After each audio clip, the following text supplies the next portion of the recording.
Hello, this is Mr. Wagner. Here is the second exercise for architecture for all my classes. What we're going to do is we're going to do an estimation of what a job would cost to do. And we have a spreadsheet that's provided. I'll talk about how that's used. What it is you're an estimator for an architectural firm who needs electrical work done in one of the rooms of his house. He needs 8 new GCFI outlets to protect against shorts in the circuit and preventing the user of the shop tool from being electrocuted. You will need 14 gauge wire and a flexible casing. This is very typical in the construction world, so it's a product that you'll run across. Hot, neutral, ground. Hot is black, neutral is white, ground is green. The room is 20 by 20 with 2 outlets per wall, spaced 6 feet apart.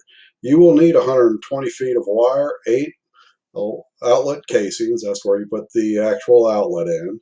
And then you have the outlets with face plates.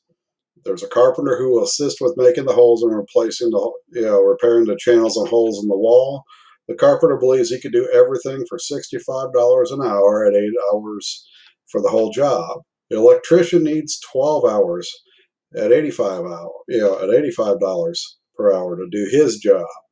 For the materials, the outlets cost $12.15 each. The casings, you can read all this yourself.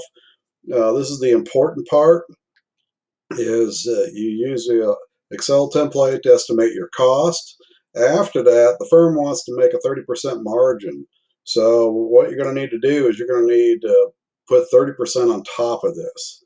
Now the Texas tax rate is 825, as you probably already know. So you want to first calculate your cost using a spreadsheet. Take the subtotal, which is right here, and then you go ahead and multiply that times 1.3, which would include the 30%.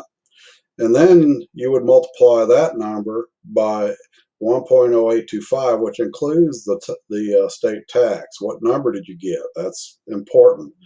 What is your profit?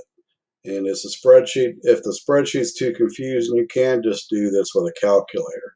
But what you'll see in the spreadsheet is that you can put the name of the material there, how much of it you need, the unit price, and it'll come up with a total. It'll multiply all this stuff together, and this times this will give you that, and you'll get total materials. You do the same thing for labor, carpenter, electrician, you'll get that.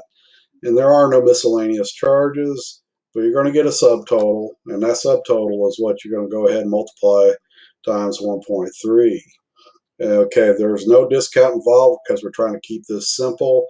If you want to play with the spreadsheet a little bit, put your percentage tax in there and find out what the total tax is, shipping, handling, other, and total, as far as the cost goes.